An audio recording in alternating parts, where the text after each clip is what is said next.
дар варзишгоҳи марказии Кулоб Арена фестивали умумиҷумҳуриявӣ таҳти унвони Мегафон Лайв ҳамқадами футбол бо ширкати васеъи дастаҳои наврас аз рӯи се сину сол ҷамъбаст гардид. Ҳамоиши мазкур байни кӯдакону наврасон дар шаҳру ноҳияҳои минтақаи Кулоби вилояти Хатлон низ давоми як ҳафта идома ёфта, дар он шумораи зиёди кӯдакону наврасон ҷалб гардиданд. Фестивали мазкур дар доираи ташкили мусобиқаҳои гуногуни варзишӣ миёни кӯдакону наврасон, бозии футбол байни наврасони 8, 10 ва 12 сола ва дигар озмуну викторинаҳои ҷолиб роҳандозӣ шуда, бо нишон додани ҳунару маҳорати футболбозӣ ҳар як наврас аз ҷониби Лигаи кӯдакон ва наврасони Федератсияи футболи Тоҷикистон арзанда қадршиносӣ карда шуданд. Иттилоъ дода шуд, ки ба хотири таҷлили сазовор аз Рӯзи ҷаҳонии футбол, ки баргузории он моҳи май дар назар дошта шудааст, аз ҳоли ҳозир миёни наврасону ҷавонон ва дастаҳои касбиву ғайрикасбӣ баргузории як қатор ҳамоиш ва мусобиқаҳои варзишӣ дар назар дошта шудааст. бахшида ба рӯзи ҷаҳонии футбол, ки аз ҷониби президенти Федератсияи футболи Тоҷикистон муҳтарам Рустами Эмомалӣ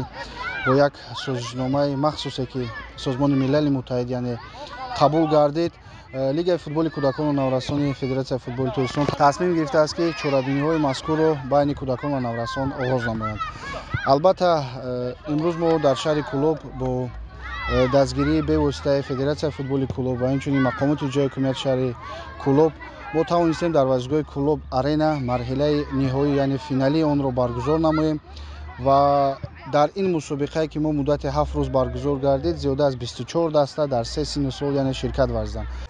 дар маросими ҷамъбастии фестивали мазкур иттилоъ дода шуд, ки то ба даври ниҳоии мусобиқа бозиҳо байни се сину сол баргузор гардид ва ғолибони ҳар як сину сол аз ҷониби кумитаи тадорукот муайян карда шуд. ёдовар мешавем, ки дар ин фестивал мусобиқаҳо миёни се сину сол дар майдонҳои футболи шаҳри Кулоб роҳандозӣ шуда, даври ниҳоии он дар варзишгоҳи марказии шаҳри Кулоб ҷараён гирифт. масъулини соҳа умед бар он доранд, ки тариқи баргузории чунин фестивалҳо онҳо чеҳраҳои нави ин риштаи варзишро дарёфт намуда, барои иштирок дар мусобиқаҳои Лигаи футболи кӯдакон ва наврасони Федератсияи футболи Тоҷикистон ба машқу тамрини касбӣ ҷалб хоҳанд шуд.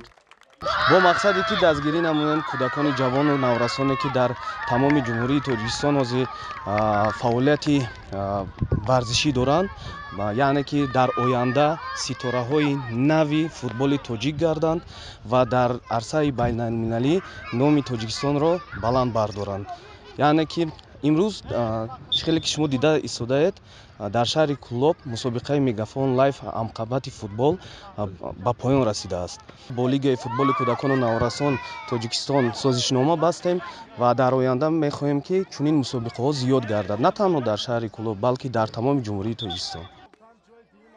дар фарҷоми фестивал аз ҷониби масъулони Лигаи футболи кӯдакон ва наврасони Федератсияи футболи Тоҷикистон, роҳбарият ва футболбозони клуби футболи Равшани Кулоб, сарпарастон, инчунин мураббиёни дастаҳои минтақаи Кулоб нахуст ба наврасоне, ки дар ҳар як сину сол баъд дарёфти унвони беҳтарин футболбоз, дарвозабон, нимҳимоятгар ва ҳамлавар шарафёб шуданд, бо ҷоиза ва ифтихорномаҳо сарфароз гардиданд, ки дар ин қисмати чорабинӣ наврасони ҳар як шаҳру ноҳияҳои минтақаи Кулоб соҳиби ҷоизаҳо шуданд. ҳамин тариқ байни кӯдакони то 8 сола дастпарварони муассисаи давлатии мактаби варзишии махсуси футболи шаҳри Кулоб ҷойи сеюм, дастаи наврасони мактаби варзишии ноҳияи Муъминобод ҷойи дуюм ва дастаи наврасони ҳулбуки ноҳияи Восе ҷойи аввалро ишғол карда, ҳар кадом бо нишону ифтихорнома ва ҷоми мусобиқа сарфароз гардонида шуданд. миёни дастаҳои то 10 сола бошад дастпарварони муассисаи давлатии мактаби варзишии махсуси футболи шаҳри Кулоб сазовори ҷойи сеюм, дастаи футболи наврасони ноҳияи Восе аз мактаби варзишии рақами 1 ноҳия сазовори мақоми дуюм ва дастпарварони муассисаи давлатии мактаби варзишии вилоятӣ дар шаҳри Кулоб сазовори ҷойи якум гардиданд, ки ҳар як даста бо нишони ифтихорнома ва ҷоми мусобиқа